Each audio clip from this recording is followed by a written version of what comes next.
The first Disney princess, the one who started everything. The character that literally built the entire Disney empire. And Disney just killed her, in broad daylight. With a $270 million budget. I sat through every single minute of this film, and what I found was worse than I expected. I'm going to show you exactly how they did it. Before we get into this, let me give you the numbers, because the numbers alone should make you angry. Disney spent $270 million on this.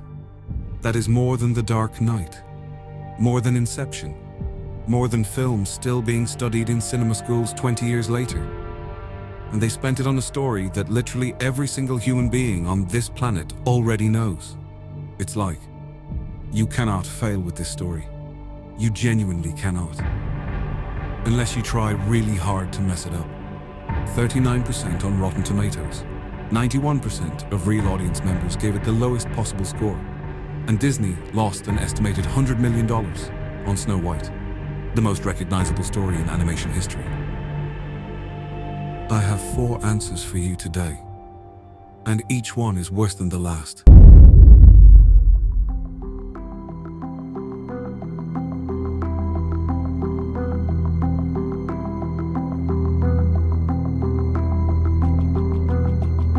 Let me ask you something simple.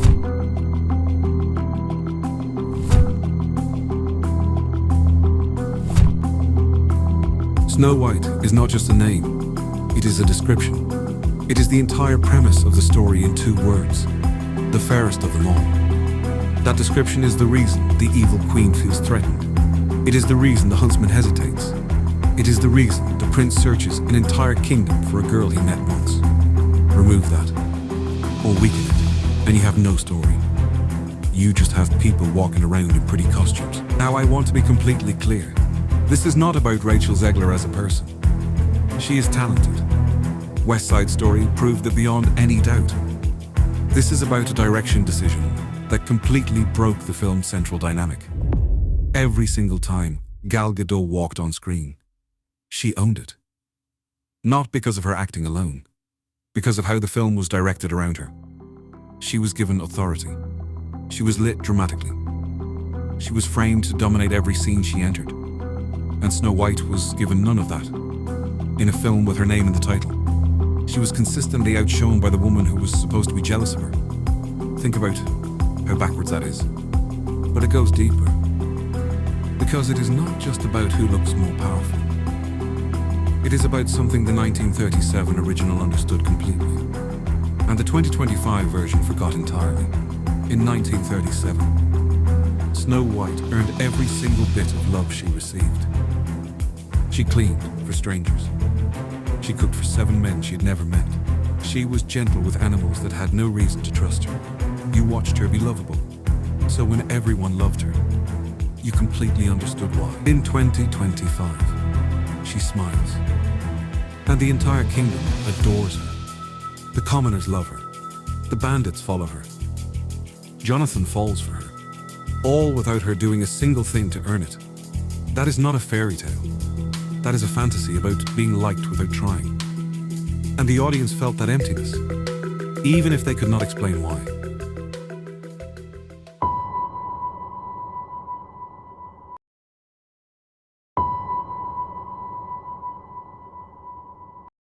And then there is Jonathan, in the original.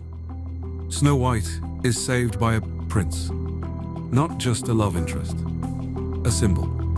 He represented the universe rewarding Snow White's goodness, a royal, someone with everything, choosing someone with nothing but kindness to offer. That was the fairy tale's central promise. Good things happen to good people. Goodness is seen and rewarded. Even when nobody is watching, Disney replaced him with a bandit. A random man Snow White stumbles upon by coincidence. One is destiny, one is coincidence. And fairy tales are supposed to be about destiny. In one decision, Disney deleted the film's entire moral promise.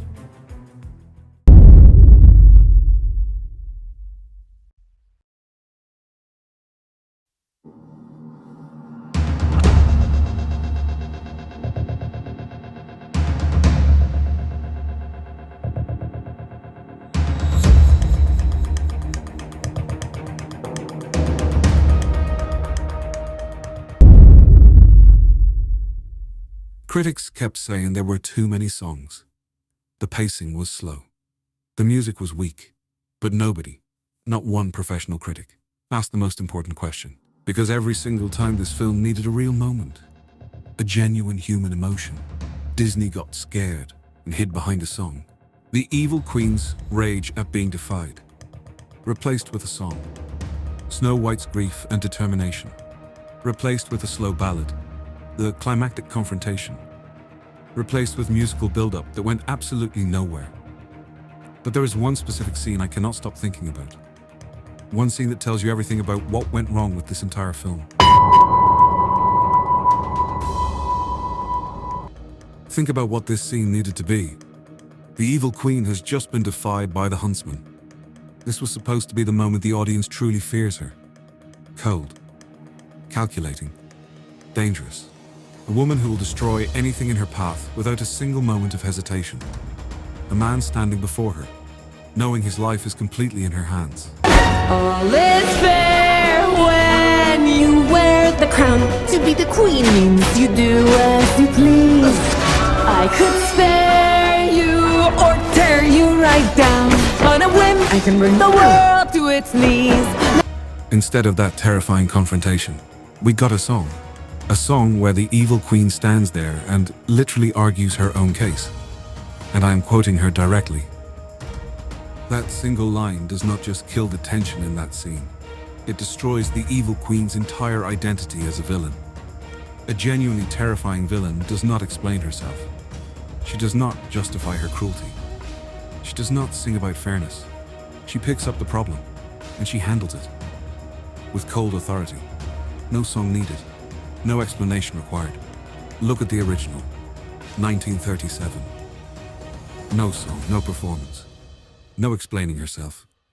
Just a cold, terrifying woman in a dark room making a grown man fear for his life with nothing but her presence. That is what genuine villainy looks like on screen. That is what the 2025 version had the budget, the actress, and the complete opportunity to deliver, and chose not to. But here is the thing. The song problem, as bad as it is not even the most specific failure in this film. There is one detail, one single detail that I noticed while watching this, that tells you exactly how little attention the makers were paying to their own story. The story is set in a medieval fantasy kingdom. Castles, magic mirrors, enchanted forests. We all know this world. Yet when one of the dwarfs tries to treat an injured Jonathan, he lists modern medicines by name, not herbs, not ancient forest remedies, not potions passed down through generations, modern medicines. And it is not just this one scene. Look at the bandit's clothing throughout the film. Listen to specific dialogue choices. This film constantly slips between a fairy tale world and a completely modern sensibility. And not in an intentional stylistic way like a Baz Luhrmann film. In a careless, distracted way that tells you the makers simply were not paying attention to the world they were building. When your medieval fantasy character knows about modern pharmaceuticals, your world building has completely collapsed. And the audience, even if they cannot name what feels wrong, they feel it.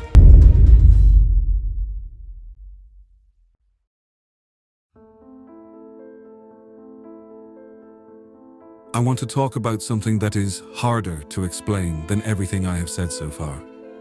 But it is more important than all of it combined. The 1937 original Snow White was filled with small moments, almost invisible moments. Moments so quiet, so tiny, that most people watching did not even consciously notice them. But those moments were the entire soul of that film. Remove them, and you have nothing. Beautiful scenes with nothing connecting them. Pretty pictures with no heartbeat. The huntsman's guilt as he raises his knife, and simply cannot do it. That one small moment told you more about the story's emotional world than any big dramatic scene could. It told you that even in a world controlled by cruelty, there is still humanity, still mercy, still conscience. That small moment made the entire world of the film feel real. Grumpy. The dwarf who spent the entire film pretending not to care about Snow White, being the most completely devastated when she falls. That contrast, that tiny character detail. That is what emotional writing looks like. You plant a small seed at the beginning, and when it blooms at the end, the audience feels it in their chest without even knowing why. The dwarfs building her a glass coffin, because they cannot bring themselves to bury her underground. Not a burial, a vigil. Because in their hearts they could not accept that someone this pure was simply gone.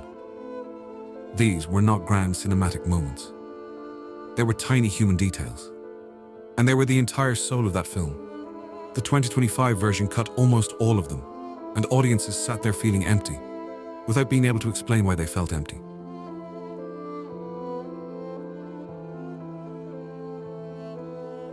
In the original story, the huntsman does not bring back an apple in a box as proof that Snow White is dead.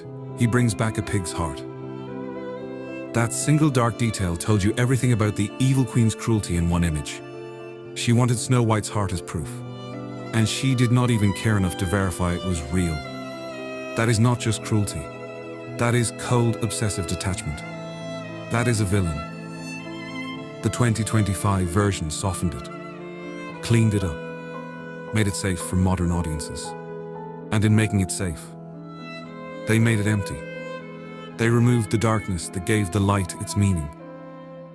Those small moments, the huntsman's guilt, Grumpy's hidden love, the glass coffin, the pig's heart, these were not decoration. They were not filler.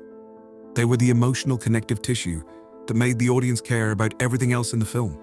Remove them, and you have beautiful scenes with absolutely no soul connecting them. That is exactly what 2025 felt like. And that is exactly why audiences left the cinema feeling nothing.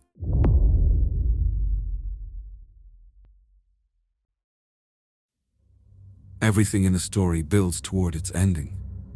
Every sacrifice the hero makes, every moment of pain they endure, every struggle they survive, all of it exists for one single reason: to make the ending feel earned and rewarding. When an audience sits through 2 hours of a character suffering, they are making a deal with the film. They are saying, I will feel all of this pain with you, as long as you give me something real at the end. That is the contract between a story and its audience. Let us start with Jonathan's escape from the castle. After everything that has happened, after the stakes have supposedly been raised to their highest point, Jonathan escapes with laughable ease. No real struggle, no genuine danger, no cost to his freedom. He simply walks out. In a story that needed its final act to feel like the culmination of everything, Jonathan's escape felt like a scene from a different film entirely. One where nothing actually matters. When escape requires no struggle, danger has no meaning. And when danger has no meaning, the audience feels nothing. That is basic storytelling. The escape should have cost Jonathan something.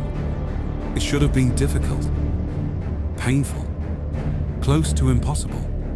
Because only then would his arrival at Snow White's side have felt like something worth celebrating. Because the worst part, the moment that genuinely made me question what I was watching, was the final confrontation between Snow White and the evil queen. Think about that for one moment. Snow White has just discovered that the evil queen murdered her father. She has survived poverty, exile, betrayal, poisoning, death itself. She has endured more pain than any character in the film. And she walks into the final confrontation, the most important scene in the entire movie.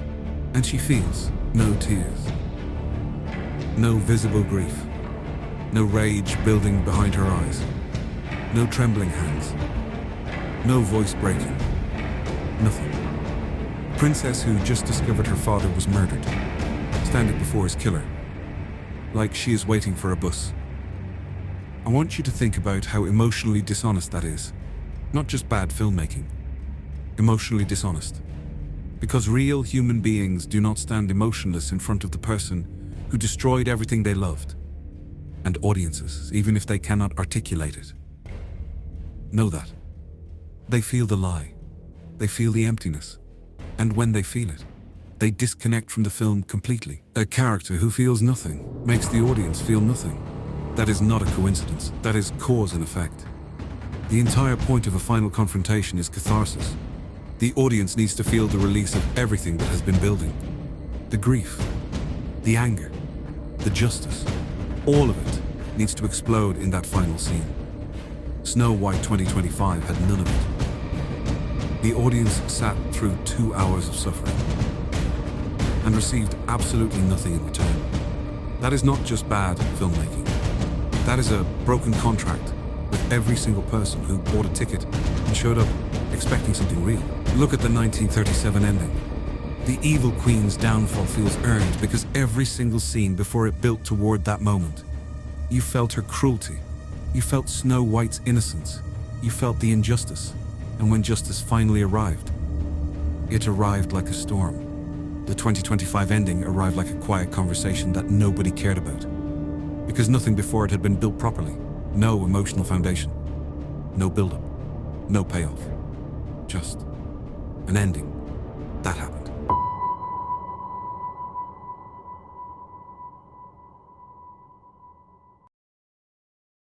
Let me tell you what this film actually was. The original Snow White and the Seven Dwarfs told one simple timeless story. A jealousy-driven stepmother tries to destroy an innocent girl with immense cruelty. And her own evil, her own obsession, becomes the direct cause of her downfall and her death. That is it. That is the whole story. And in its simplicity, it was perfect. It was honest. It was human. It lasted 88 years because it understood something fundamental about storytelling.